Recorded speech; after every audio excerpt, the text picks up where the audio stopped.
Welcome to Flow at the Source podcast, conversations for sustainable process improvement.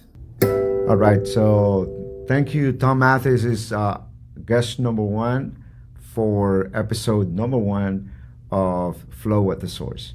The idea of this podcast and production is to help business leaders, frontline leaders, into their journey to improve their processes, whatever they might be in that journey. So again, I started approaching Tom about 6 months ago about a podcast, and a lot of that has to do with what I have seen him do. And so thank you for doing this. My name is Tomas Reyes.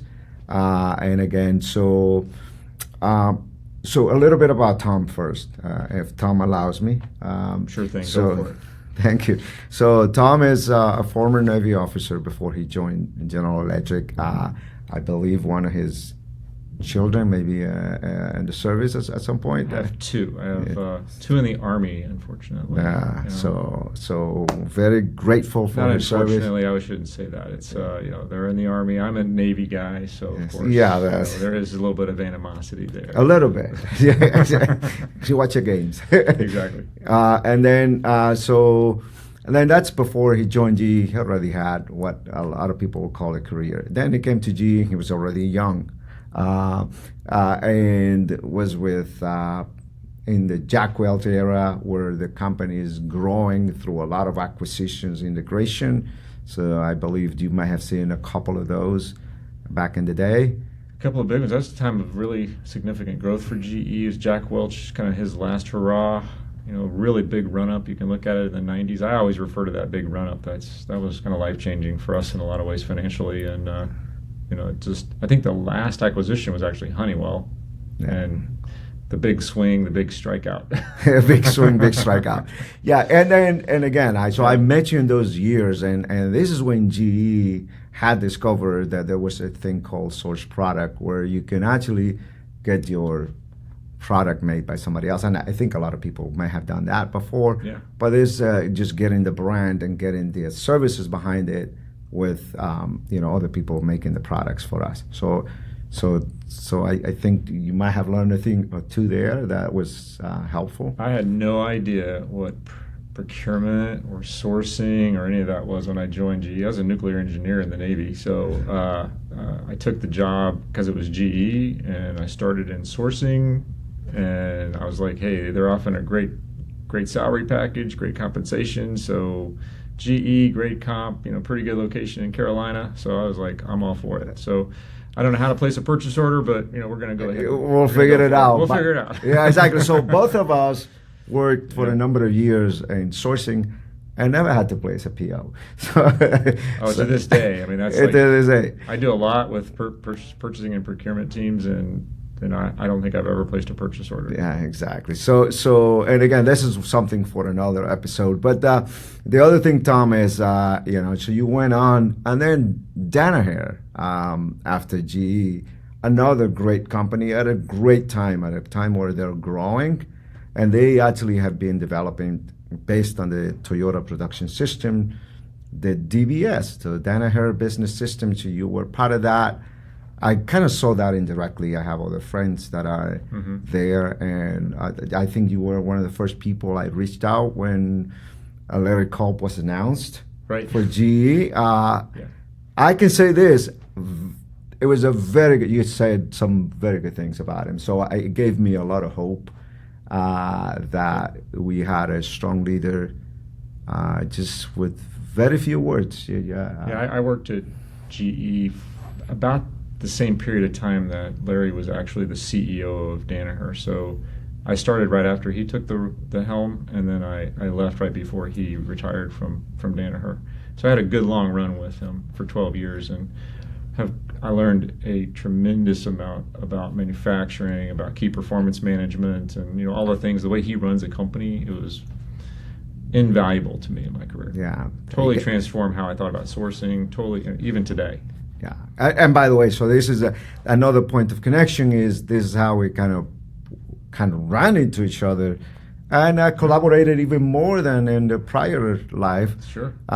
So as you were spearheading many of the efforts around the lean transformation, that actually made possible some of the separation of the business into three very successful companies. Yeah, that was our reunion. So I mean, I show up at Crotonville to do some basic training, and I hanging out with Jay Moore, and there I ran into Tomas Reyes. Exactly. So it was a great reunion. Yeah, it's a great reunion, and I've learned a ton working with you there. I think the word that you kept coming back with is you need some rep, you need more repetitions. Get some reps. So nobody knows what a rep is. I found I say that a lot, and everybody's like, "What's a rep?" Oh, by the way, if it helps in any way, it helped me tremendously when I heard that.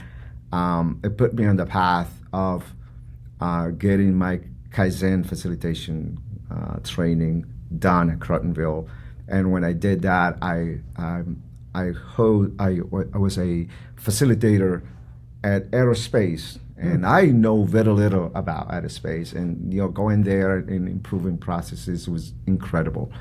And also the same thing with the surgery business and healthcare in Utah. So Salt Lake City and Ohio would not have happened without you insisting on needing reps. So get some reps. Get out there and learn for sure. Yeah, that's the only way you learn any of this stuff is actually apply it at Gemba. Yeah, I apply it at Gemba. So with that, I'm gonna get to what is my first question to you, Tom. Is sure. You've led transformation. You advised. You worked in the trenches, but you also advised, which is a different place.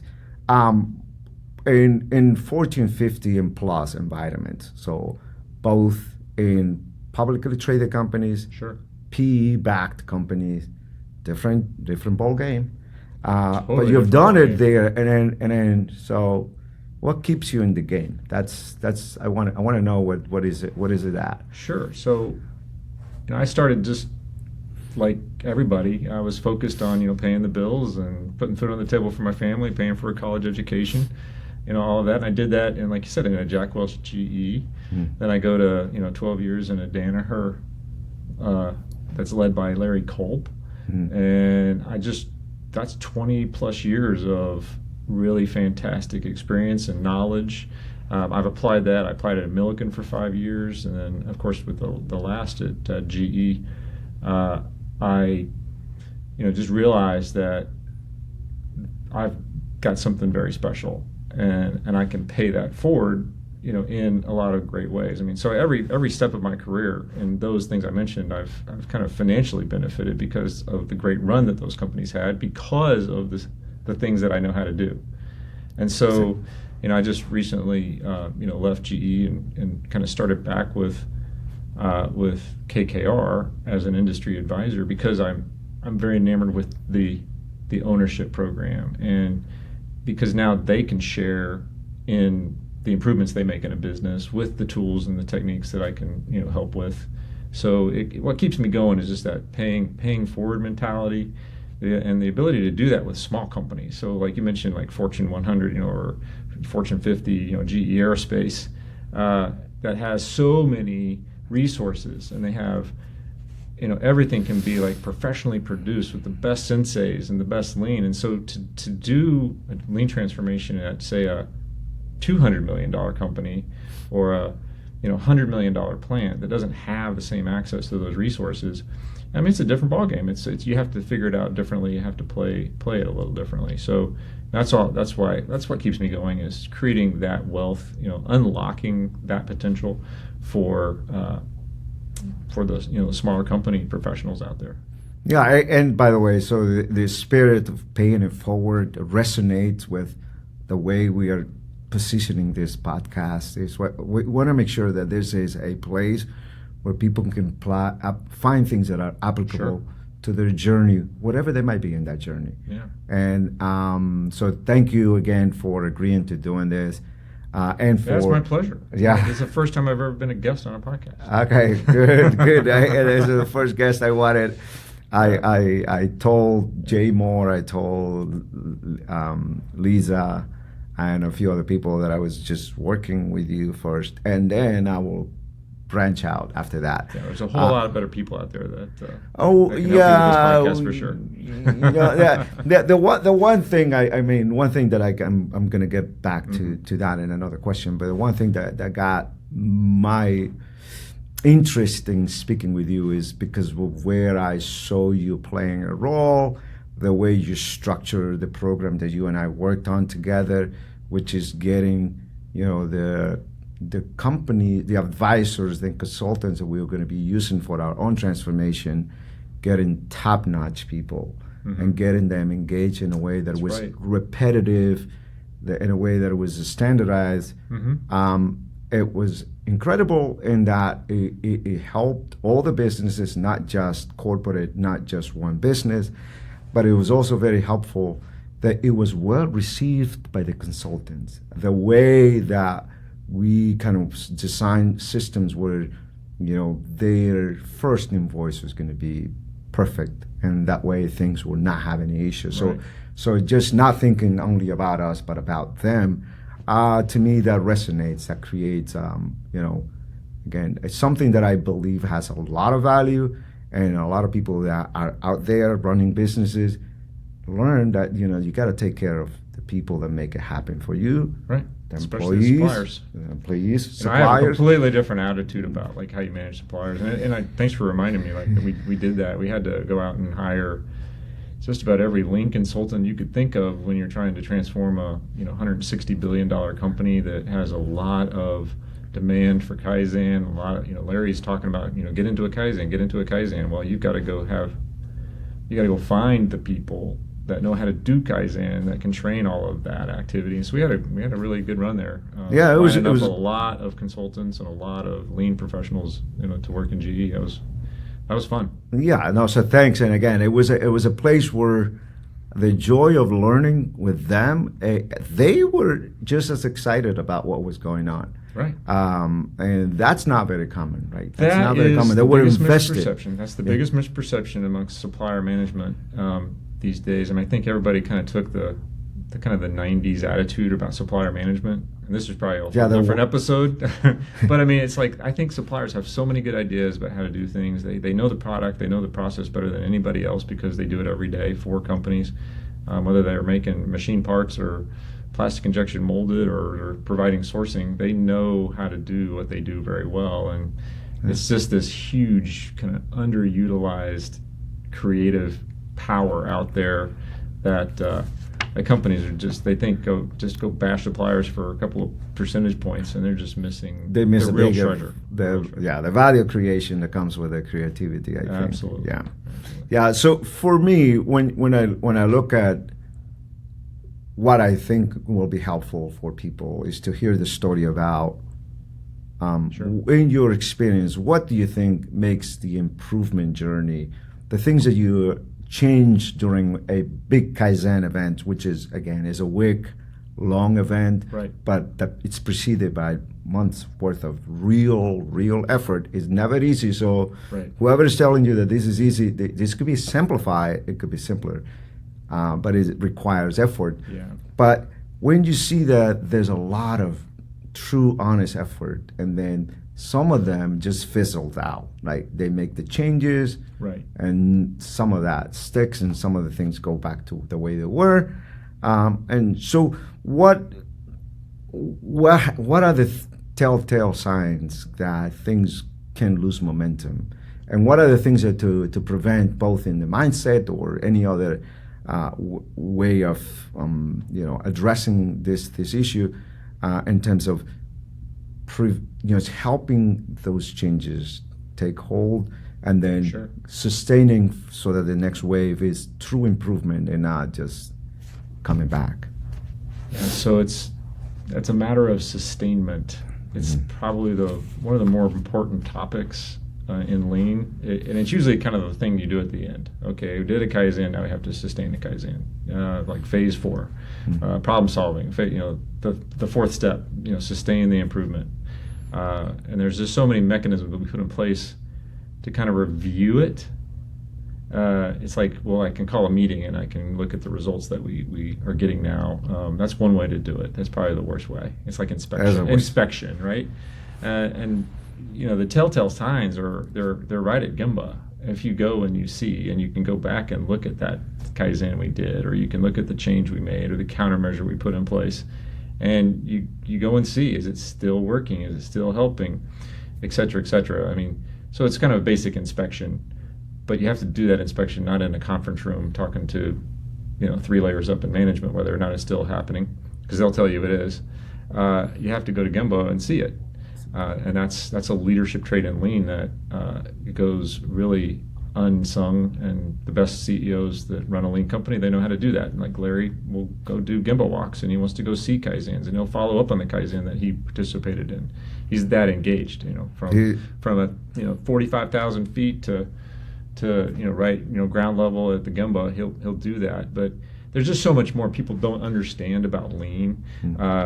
And the reason why you see a lack of sustainment is because their culture is not there to support the change that was made. And when I say that, there's a standards culture. So following the standard, instead of having tribal knowledge or the way I've always done it, still kind of lingering out there in the background, if there's not a culture of following a standard and a set way of doing something, you go and make a change. You can make a change all you want, but they're going to revert. They revert to what's easy. Yeah. There's a huge misperception about like daily management.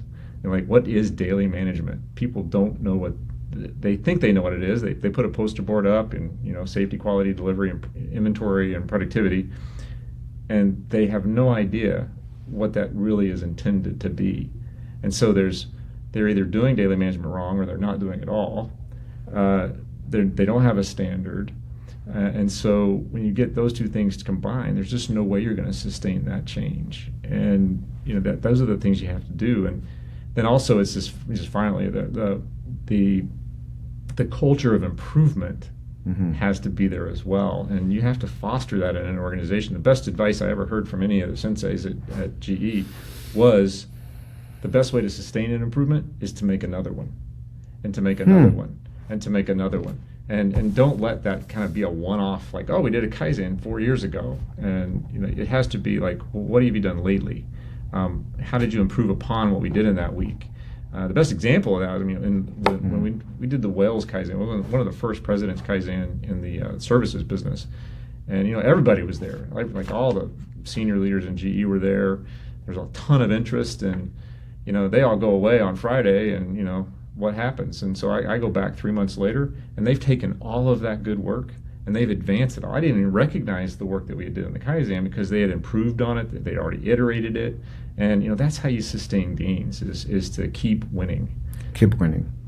Excellent. Yeah, so what I heard, and we're going to get hopefully back to all of it, is a culture of standards, a culture of visiting and checking things out, not for the sake of inspecting, but for really to see what is really like out on the shop floor, and then just another win. Yeah. So many people think that Lean is like this project they can do for a little bit, and that's just like, I call it water in the desert. You just pour a little project in, and it's gone, and a couple of weeks after the Kaizen, because everybody reverts. Because you have to have those cultural elements and disciplines in place. Otherwise, there's no support for change. Yep. Oh, thank you. So when you look at leaders, and again, this is connecting it again to sustainment, and to also identifying the next wave to get the new gains, right? Right. So when leaders and owners need to balance metrics, their own experiences, they see their business and they have both intuition, and that has an incredible value in the organizations. They also have context, and they have people that have context. So they have to balance what the metrics tell them, what the intuition, what their own experience and the context, but all at once. So leaders. So what do you think in terms of what are the common things that bring alignment, where it helps kind of the leader not to, either follow too much their own intuition or not follow too much, Right. and just stick to maybe a metric or stick to understand, at least giving those things a chance. But not only that, what is it that make sure that that leader is getting the highest creativity out of the entire team? I think it's that last piece, is getting the highest level of creativity out of the team and getting away from the way you describe the leader. Mm-hmm. So I think that's what you find in a lot of companies, and I think you saw that a lot around GE, and kind of traditionally GE was always known as producing great leaders, and I think maybe that would be the way that they would describe themselves. I'm creative, I have great intuition, I've got this great gut feeling that this is what I'm going to do to go to improve that process. I'm going to go drive my metrics, right? And that's a very traditional, not a lean way of management. So we kind of take that, which is very leader dependent, and we jettison that, and we pull in a system that is much more team independent, much more reliant on the team taking ownership for their results in their meetings, their reviews, their process.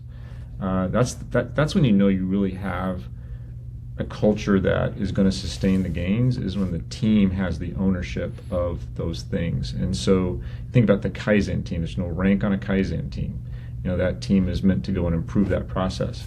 When I think about daily management, the best daily management reviews I've ever done and ever seen, it's listening to the team talk about their results. Same thing for a monthly operating review. You're sitting there not presenting to, dear leader. The leader is sitting there very quiet. Larry's a pro at this. He'll sit there and just listen to the team talk about their results, and then them holding themselves accountable and problem solving why things are not going as fast or as well as they would like.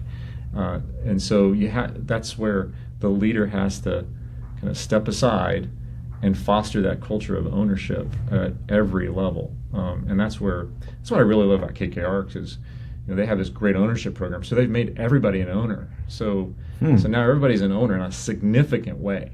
Not a poster or a bumper sticker kind of way, like, oh, I'm an owner. They have real skin in the game, because at the end of their time with KKR, you can look it up on YouTube. They can see that, and so they become much more accountable to each other for performance.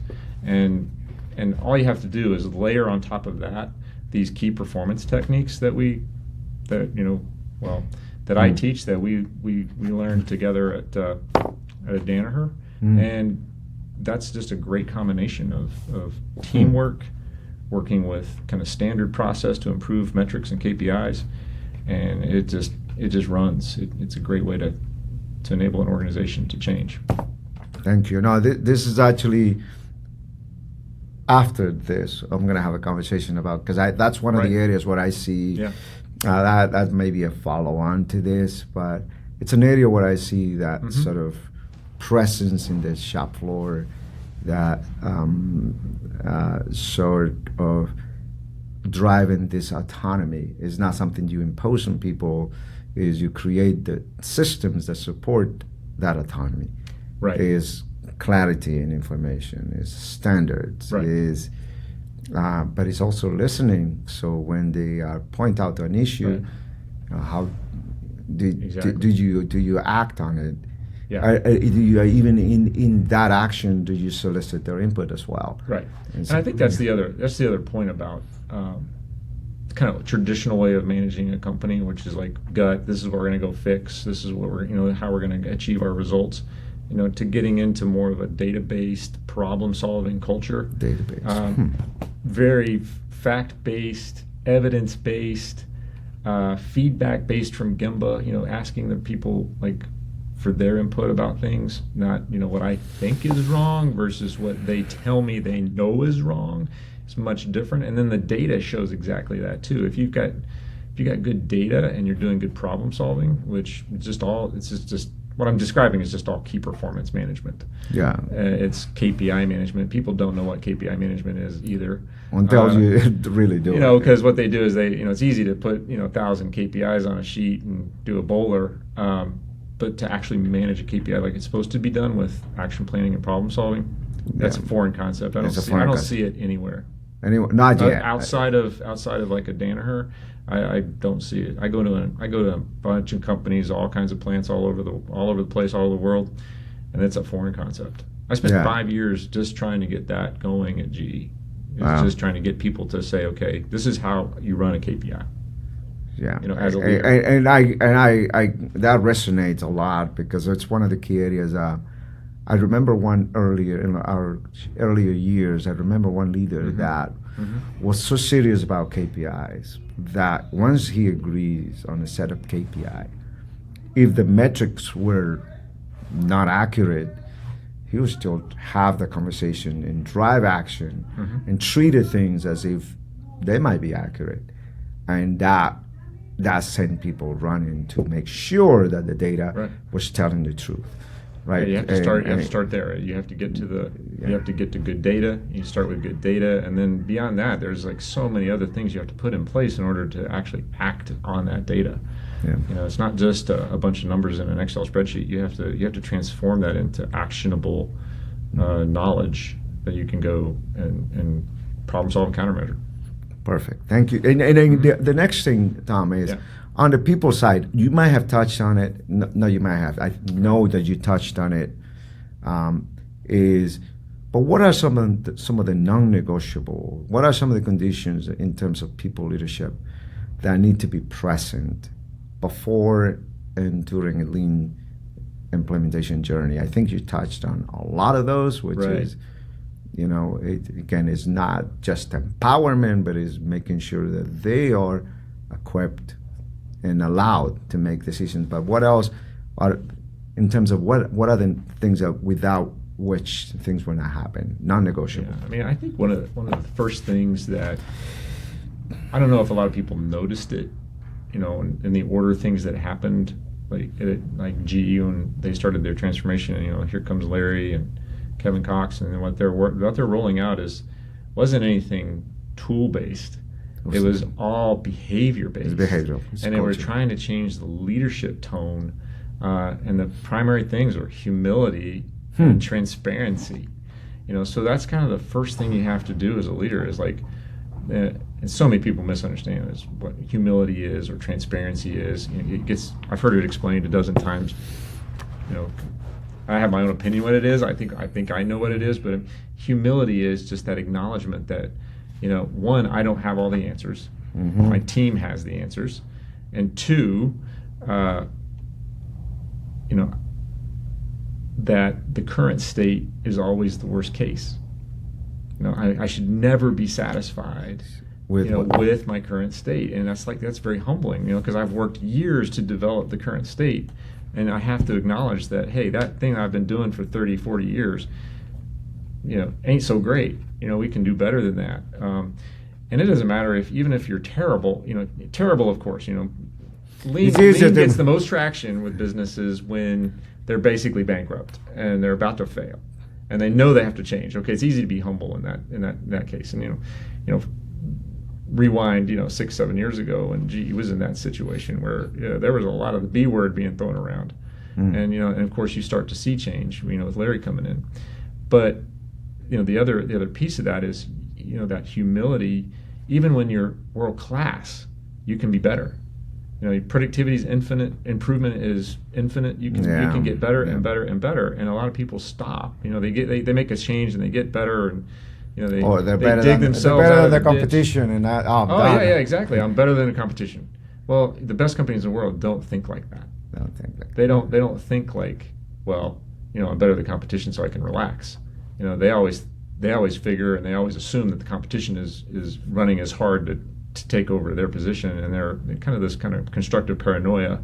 The way you constructive paranoia. I like that. I don't know whose ism that is, but I mean I've heard that the way it's described is you kind of have to have that kind of edge, and that's a humble thing, right? It's like, okay, I could be top of my game, but I've got to get better, because there's always somebody, that's getting reps and trying to kind of unseat you from that position. Good. Thanks. And again, the last question, and that's prepared. We can have another 5 minutes if you have the time. Yeah, no problem. But when we look at agile, which is the mindset of software companies, or the mindset of fail fast, and people that are in trial and error mode. So when you have agile projects versus in a regulated environment, regulated entities, where do you see friction? Have you seen that? And where do you see complementary qualities between the lean mindset in some places that are regulated, but where you still want to be able to inject the ability to fail, try, and then move forward? Does it work? Does it not work? Yeah. So does it work in a highly regulated industry? Does it work in complex process, highly engineered? There's a million things. I get in trouble because I call everything a widget. It doesn't matter what it is. It's a widget. Sourcing. I used to get a ton of trouble because I could source. Well, I can go source that. It's just a widget. I can find 3 or 4 people. I can go source that. Right. It's just and I don't want to downplay like what people do. You can go into the most highly regulated thing. Let's just take an aircraft engine. So I spent the last 3 years of my life there at GE in aircraft engine maintenance, which is the most important job on the planet. These licensed operators, people are putting their stamp on something that they are going to be personally accountable for that. If that engine has a problem and it's traced back to them. So it's highly regulated, highly accountable, very, very, very tough industry. And the way I think about it is like, certainly, we're not always after when they're actually adding value and they're doing what they do for that engine, or if they're testing or they're doing something value added. Certainly that's what's really regulated. Yeah. What's not regulated is all the frustration and waste and mess that they have to do in order to get to the point where they're actually adding value. And that's what we were after. And that's what lean is after. Lean is not necessarily, after how do I do this, better. You certainly can do that. There are masterminds of how you actually do something faster, but it's really more after the fact that, well, why do you spend 50% of your day getting ready to go do that? Or why did you have to walk off the job to go and print something? Why did you have to go find that tool? Why did you have to stop work because you ran out of material? Why did you? Those are all the things that are totally unregulated, they're not associated with the value of the product, but keep operators from being productive. And it frustrates them because they want to get that engine off the pedestal. They want to get that next engine done. They want to take care of the customer, and that's what we're after, is just the waste that prevents them from doing that. So it works in highly regulated businesses. It works in unregulated businesses. It works in food services. It doesn't matter what you're in. It works in textiles. It works anywhere because waste is everywhere. Yeah, the extra moves, the extra transportation, the extra. That's why productivity making is 2 infinite. when you only need 1. Right. All the 8 wastes that you hear about in lean, all that exists in every process, everywhere, in every plant. So it doesn't matter if it's regulated or not. No. Well, thank you. Anything else that you want to cover that will allow us to discover something that can be helpful, like. The one area that I think I am going to dig a little deeper is in this area of humility, and what does that entail? So I think I already have some people in mind that I think can help us sort that out. But I want to maybe have you table to perhaps join that discussion if that's something. Yeah, that, we can that, absolutely do that. Yeah. And, we can do a follow up to this. Yeah. I think one of the other things that I might leave your listeners with, is just don't ever overlook the operator, the people that are doing the work every day, day in and day out. That's what's most important. That's what I'm trying to pay forward, is just helping leaders empower their employees to achieve the results that they want to achieve. And it's a lot of respect for people. It's a lot of respect for what they do day in and day out. And one of the 8 wastes is underutilized potential. Underutilized, non-utilized potential, whatever they call it. It's like it's basically not underutilized resource. Yeah. It's not respecting their ideas, implementing their ideas, and doing that. That's fundamentally what Lean is about: is engaging the operator, getting their ideas, putting them to work, and showing them the value for that. Yeah. Well, thanks again. You. Yeah. Thanks again. I wholeheartedly agree that a lot of those areas are the things that I kind of saw in the businesses that we're progressing faster, and where we struggle, we had something of that nature to address. Well, I appreciate you having me. Thank you. Yeah. Thanks so much. Thank you. Good Tom. to see you again. Yeah. Good to see you. Thanks for listening to Flow at the Source, produced by TBR ChangeWorks and hosted by Tomas Reyes. These conversations aim to support the thinking that turns improvement ideas into sustainable action. We thank our guests for sharing their perspectives. Those views are their own.